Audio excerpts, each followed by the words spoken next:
Hello, everyone, and welcome to In Your Corner, Egals in Your Corner. I'm your host, Mark Tewksbury. I won the 100-meter backstroke in Barcelona in 1992 at the Olympics. I also won the 100-meter backstroke at the 2006 First World Out Games in Montreal. I love that distinction. I believe in inclusion in sport.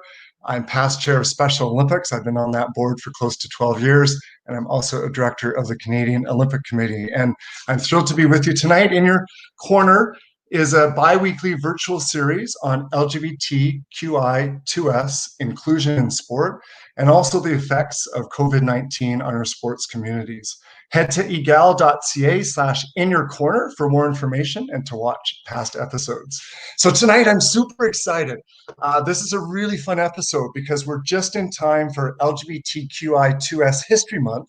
And so we're going to look at our community's history in sport. We're going to show you some timelines of our queer sport history.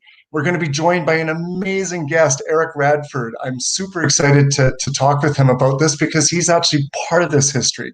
So before we get too far in the show, we're going to show you a fun little video that has 10 of our Canadian top LGBTQI2S sport history moments. Let's roll the tape.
Well, some moments from our history. And just before I bring our guest in to the conversation, we're going to have sort of a fireside chat. Indulge me because I had nothing to do with this lineup. First of all, I just have to say that this was given to me, and I was honored to be amongst the moments. But I also wanted to, there's so many connections here that I just have to touch on it for 1 second. So the first moment was Apollo, Friends in Sport in Calgary. And to this day, their legacy is still an incredible Western Cup that brings athletes from all across the country and from the United States and has a great social. The Gay Games, moment number 2, started by Tom Waddell back in 1982. He felt not included in the Olympic Games. He was an American decathlete. And I was hoping to host the Gay Games in Montreal just due to some really outstanding circumstances. Unfortunately, we became the first World Out Games. I know the Burke family very well. The You Can Play project is incredible.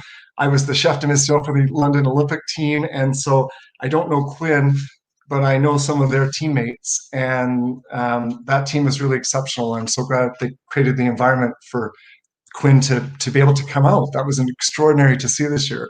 But there's two moments that I was actually genuinely a part of. The first was that CBC show in 1993. It was they're called The Last Closet, and it was a documentary show on sports on CBC Radio. And I was one of the two athletes that had their voices disguised because I was terrified at being found out for being gay. The other athlete was Mark Leduc. He'd won a silver medal in boxing in Barcelona. And I remember being so scared, even though they changed my voice, I could still hear myself in it. And I knew I would lose my livelihood if this came out at that time. And funny enough, that executive producer, Jennifer McGuire, and Mary Hines, the host, are still friends to this day. That's how incredible that experience was. And of course, I was moment number 5. Mark Tewksbury comes out. That was in 1998.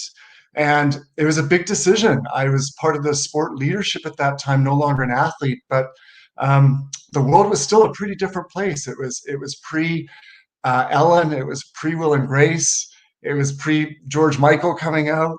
And I just was at a time in my life where I just felt like I really had to be authentic, or I just wasn't going to be able to make it.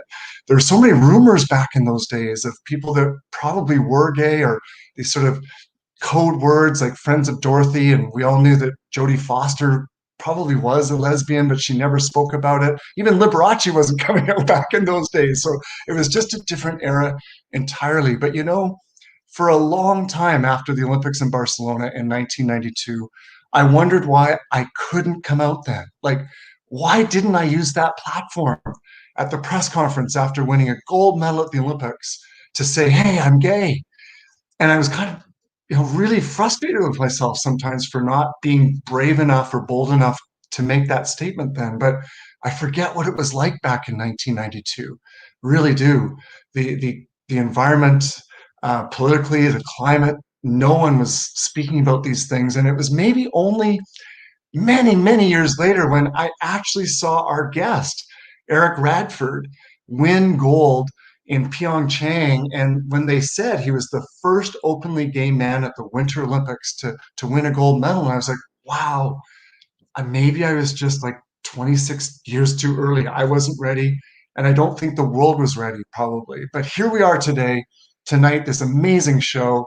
The world's changed a lot, and what an honor for me to have Eric Radford joining us. And I'm just going to do his official introduction. He's a 2-time world champion, as I said, a 2018 Olympic gold medalist, and Eric was the first openly gay man to have won a gold medal at any Winter Olympics. He came out in 2014 in the middle of his career. He's an ambassador for the Canadian Olympic Committee's #OneTeam program, promoting inclusion in sports while inspiring athletes to be their authentic selves. You can find Eric on ice this Thursday on CBC's Battle of the Blades, and you can find him tonight, right now, right here. So let's bring in Eric. Yay! Hello, everybody. Good evening. Hi there. I have to say, like, it's just so fascinating and inspiring to kind of hear you talk about your own experience, because I've never really got to have that conversation with you. And it's just, I just feel like all inspired and like really happy right now. So thank you, Eric. I wanted to do that part before you came on. It was very self-indulgent because now I want to talk about you, but thank you for that. I just felt like I had to talk to, because there were so many moments that touched my life, of course.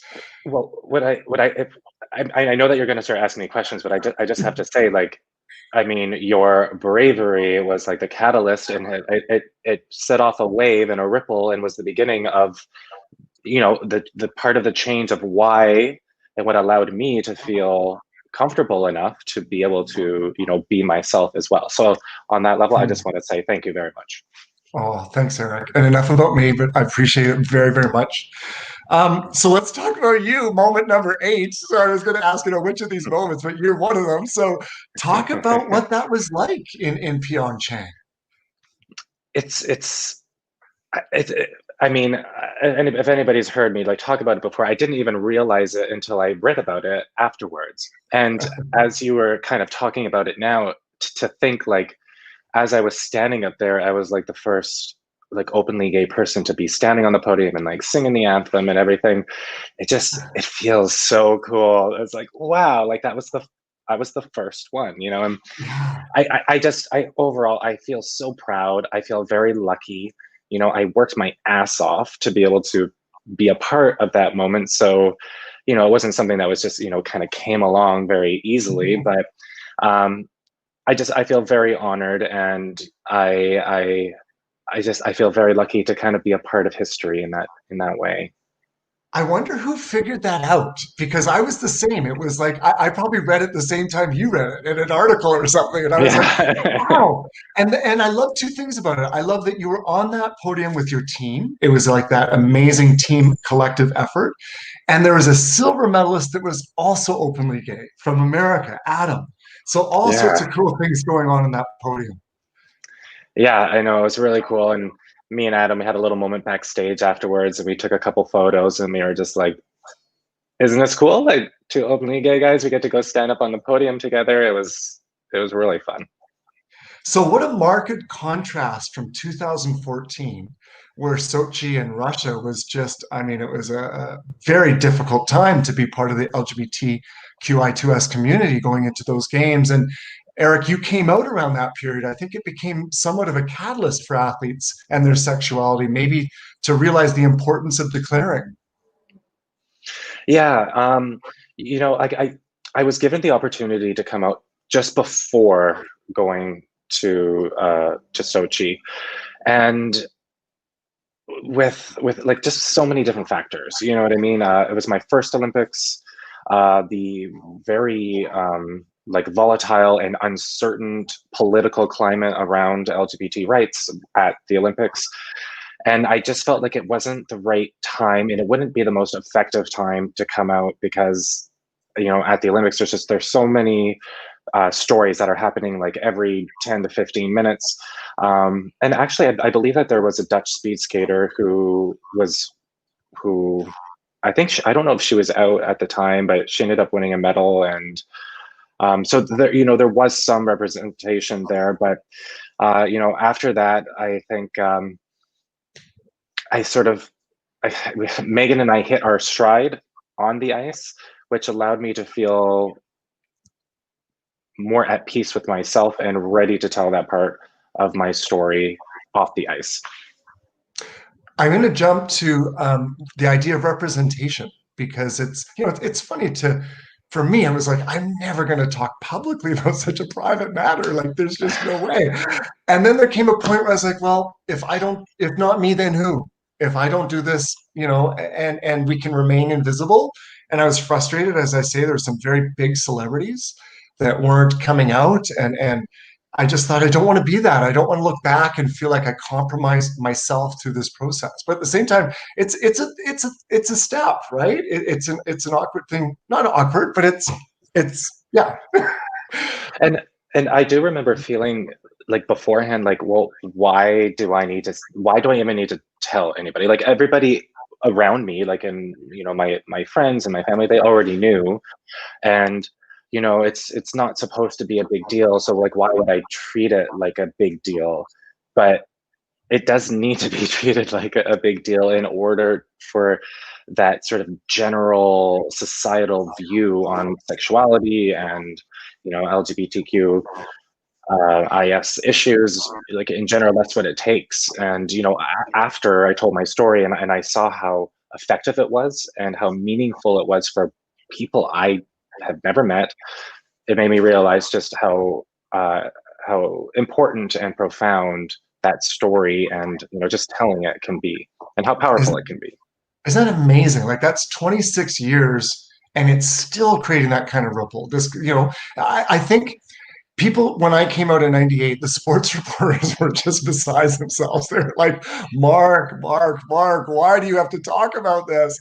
And it's like, because you don't get a pass. You don't get to make this a non-issue without us making it an issue for a moment, right? You got to do the work. And I bet those reporters probably never had to deal with something like that themselves, like deal with a part of their identity that they're like uncomfortable with, or that other people in general won't accept. And you know, I had a couple of like Russian fans ask me the same thing. They're like, why did you need to talk about it? And I was like, because like when I was young, I needed somebody like that to look up to, and now I have the opportunity to be that for somebody else. And of course, after I explained that to them, they realized, and they were very supportive. But it's funny how that's people's initial reaction. Hmm. So, this is a show that's about inclusion in sport and really focused on the LGBTQ2S community. I'm wondering, like, you're the first openly gay figure skater, and I'm wondering if you knew of other figure skaters growing up that were probably gay, or were they out to you, or is it kind of a secret within a community? How does the figure skating community work in terms of representation? Yeah, it is a little bit like a community within a community. So, you have my skating community, and at international competitions, there was other skaters from the States and other countries who, I knew were gay. And it was just like, you just didn't talk about it for some reason. It's so funny. It's like, there's like this invisible, I guess it's almost just like some sort of like systemic force or something where you don't talk about it. And Yeah. especially because in figure skating, with it being judged and like how you're perceived is such a big part of the sport. So you, of course, like as the athlete, you don't want to risk anything, that might work against you. So, I definitely had other friends, and we all knew one another, but we never sat down and talked to one another. And we were like, oh, like, why can't we come out? Because I think everybody was comfortable within our own little zones. So thinking bigger picture, it was just like, well, why would I do that? Like, why would I risk Mhm. that?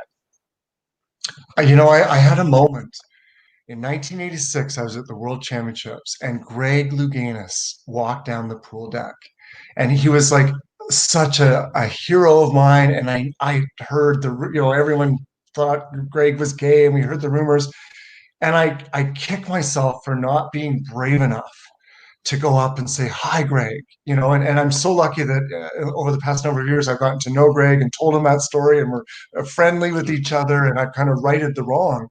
Did you ever have an experience like that, Eric?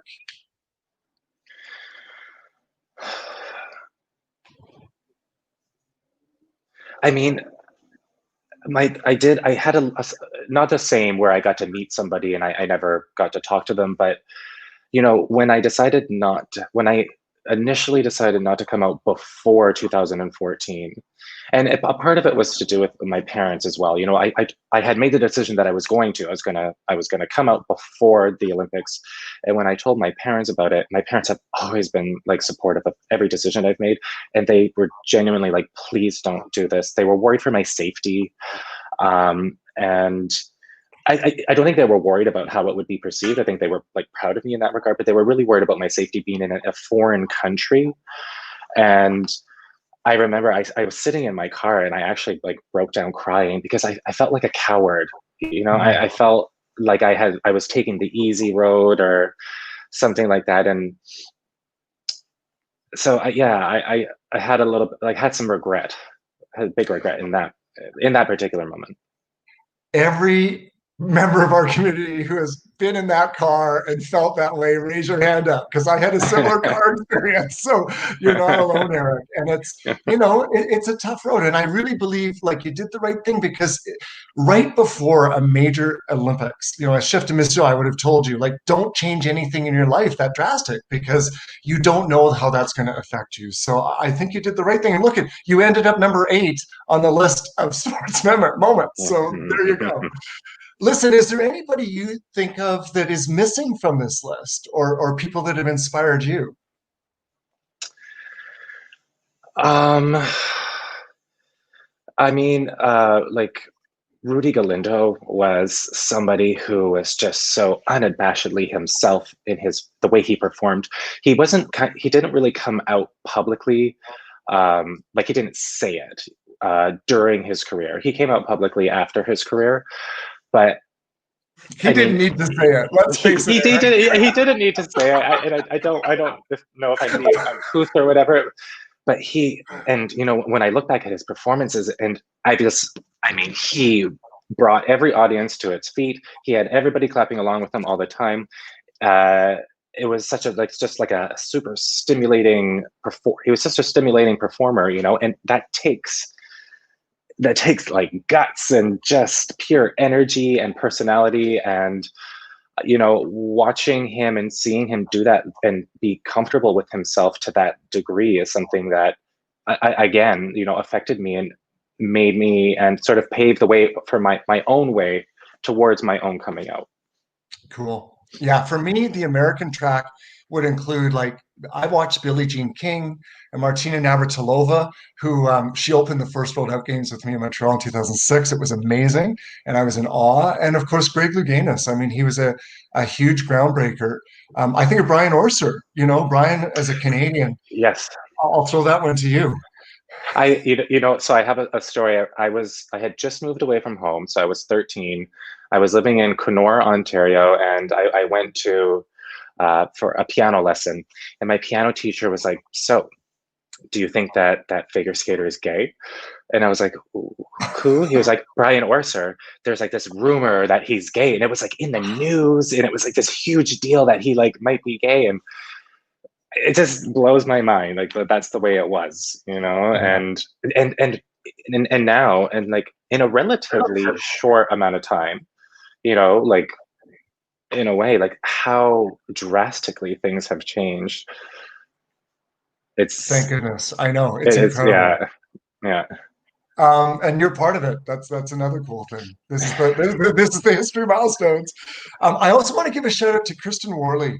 She's a groundbreaking activist in the trans movement, and she was, you know, Quinn is part of a team sport. Kristen was on her own in cycling and she was the first person to sue the International Olympic Committee for a human rights violation, and she won. She was also the first athlete to be gender tested after the 2004 Stockholm Consensus. So she was a huge trailblazing Canadian, and I want to give her her dues. I guess I want to sort of wrap things up a bit by thinking about, you know, looking to 5 to 10 years from now, Eric. What do you hope to see? I mean, I know that you're just sort of wrapping up your official amateur career and will have many years to go in the sport, but if you're part of the movement in 10 years, what would it look like? I feel, and I feel like everybody can feel that this like the LGBTQ community in sport and on the Olympic level, it's gaining momentum. You know, in 2014, I think there was like 4 or 5 out athletes, and then 2018 we had 2 or 3 times the amount. And I just feel like it's as things keep progressing and that just keeps like expanding, and you know, society keeps on growing and evolving.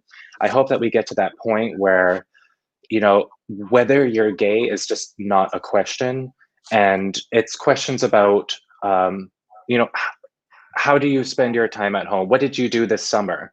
And that whatever athlete is being asked that is comfortable enough, and that it's such a non-issue that they can be like, oh, well, I married my husband this summer, or I married my Exactly. wife, or I went to the Maldives with my boyfriend, whatever it is, you know, and they can just talk about it and be themselves without any fear or judgment or repercussion. I'd like to see that shot after a hockey team wins, and there's all the wives and the husbands, or all the husbands and the Yes. wives, you know, and it's like, Yes. okay, there we go. Yeah. Now we're represented. This is what it actually Yeah. looks like, folks. Yeah. Well, listen, it was so amazing to have you as part of this show. I'm a huge fan, and it's nice. We actually ever had a like one-on-one chat like this, so we're gonna No, do I this in real know. life one day. Yeah. Before you That'd, go, I that'd be like awesome. to we like to have sort of a community reflection for our guests and for the people watching at home, the audience. And I like to ask, what's one word that kind of represents the feeling that you had or what you're taking away from being part of this episode?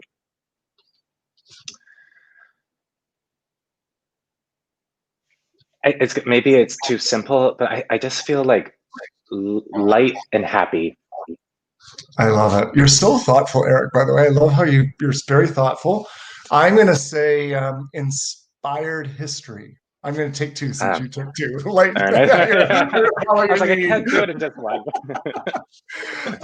So listen, I just want to say thanks for coming out for the 5th episode. Everyone at home, be sure to check out egal.ca in your corner, where you can find more resources and also past episodes. A huge thank you to you, Eric, for being here, joining us today. I'm looking forward to seeing how far you get on the Battle of the Blades. And Thank you as so for you, much. yeah, and as for you, the audience at home, thanks for showing up. We're going to be back on November 4th at 7 p.m. Mountain and 9 p.m. Eastern. This is Mark Tewksbury in your corner. Ciao.